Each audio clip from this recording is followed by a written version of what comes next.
I'm my sidekick today. This is Ivy. Use it.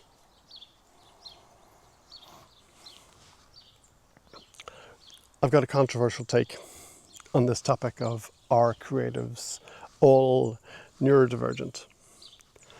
And I think yes.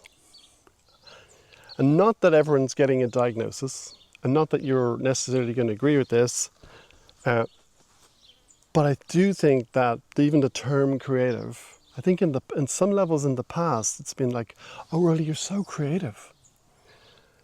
And that wasn't meant as a compliment.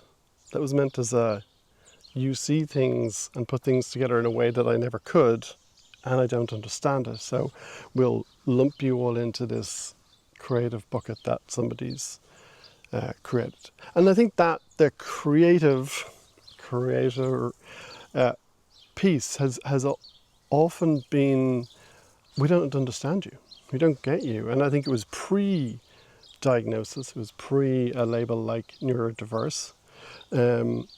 It was pre-diagnosis into any particular bucket, whether that's ADHD or dyslexia or autism, and any of the other ranges of labels or medical diagnosis that can happen. I feel like there was a space where people were able to go, that's creative. And creative generally means taking something in one realm and often taking something from another realm and being able to put those two together, almost like a fusion restaurant. But coming up with something new, coming up with something different, but it works. Not just randomly blending stuff together, and that's been done too, but actually being intentional and going, I have taste and I've experienced this realm and I've experienced another realm, and what if we put those two together? We see it all the time in the music world. You might see it in films and movies, TV shows, in writing. Like maybe there's a detective, but it's in a historical context. Sherlock Holmes. Or maybe it's in the future. Maybe it's a sci-fi of Sherlock Holmes in the year 2600, for example. And it's the blending of these things that are described as creative, but then they create a new world. And I think part of that idea of the creative is not a typical thinker, is because they live in these worlds. When I say they, I live in these worlds of diving deep into a topic. And in my case, that's been photography, it's been music, it's been flavors, it's been whiskey. It's like I've had an unending curiosity.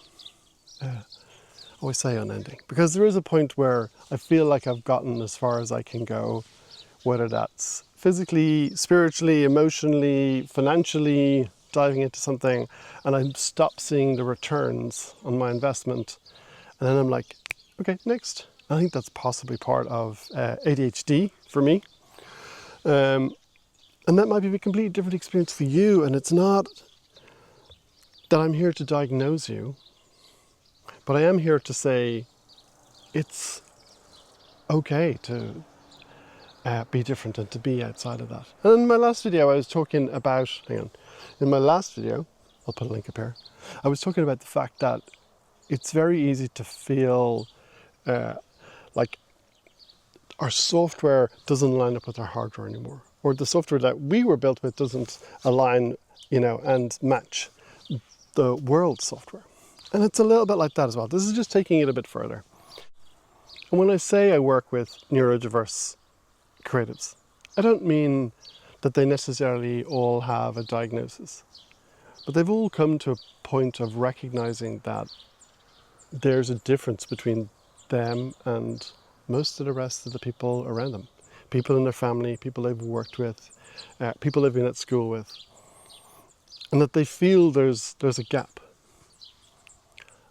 And part of my work and part of what I want to do is I want to create a space and a community for us to be able to come and hang out together and not feel judged. For it okay for you to work in whatever way you want to, for you to go, hey, I've had enough, I'm going for a nap.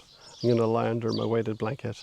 I need to go walk the dogs, hang out with somebody, touch the grass, be outside, whatever it is that helps to restore you and refresh you. But also to create a space where we can work together. We can be in a shared space. And in this context, it's a virtual space, it's a video meeting room. We just come and sometimes we share a little bit about where we're at, what's important to us, what we're working on, what's blocking us.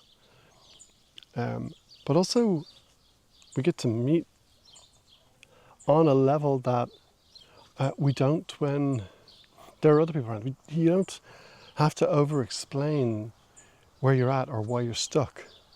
Or why last time you were here you're working on music and this time you're here you're working on a website update, or you're making videos, or you're finishing your comic before the submission date, or you're working on an art piece that doesn't have a title, it doesn't have somebody who's already going to buy it, it's not a commission, it's just something for your own evolution and growth. And I think that there's something really beautiful in the community of people that are already coming together. But I want to throw the net out and invite more and more people in to come and join it and experience it. So there'll be a link in the description to come and join Parallel Play. We do it at different times. On a Tuesday, it's later on in Europe and the UK. It's in the evening, but that means it's in around lunchtime on the east coast of the States, but it's also in the morning for those of you who are on the West Coast.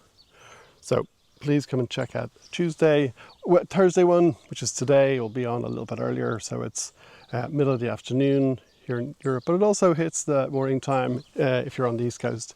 And then there's a slightly earlier one again on Friday. And we're just getting started. So if there are other times we need to do, let's figure that out. Happy to even just have a room that's always open that people can come in and hang out and work, if that was something that was going to be helpful. And I've started a Discord as well. So when people come into Parallel Play, they'll get an invite into the Discord to be able to share what they're working on, say what they're struggling with, and just start to build a bit of a connection. And this is not for bots, it's not for AI, this is just for real humans who are working together and sharing a sense of disassociation from the world, but wanting to reconnect back and find out. Now, it's its own vibe, so there's a vibe check, but come and see what you think. Come and see whether you like the idea of working in a shared space with others. There's a little bit of adjustment, I think, to be on screen, but most people find it somehow soothing to know there's somebody else there, as opposed to just working in the room, in their studio, in their office, on their own. So, I'd love to have you along, come and check it out. YouTube is going to show you another video here and give you a chance to listen to some other ideas that I have about creativity, about neurodiversity, but also to dive a bit deeper. If you want to dive in and find out more about who I am, what I'm talking about, why creativity is important to me, then check out this video. Also, there's a link in the description for a quiz that will help you to diagnose a little bit about where you're stuck. It's not a neurodiverse thing, it's just as a creative, what's holding me back? What's stopping me from getting my work out into the world? Okay, I'm going to go get in the swimming pool because it's getting nice and warm here in France. So until next time, stay creative.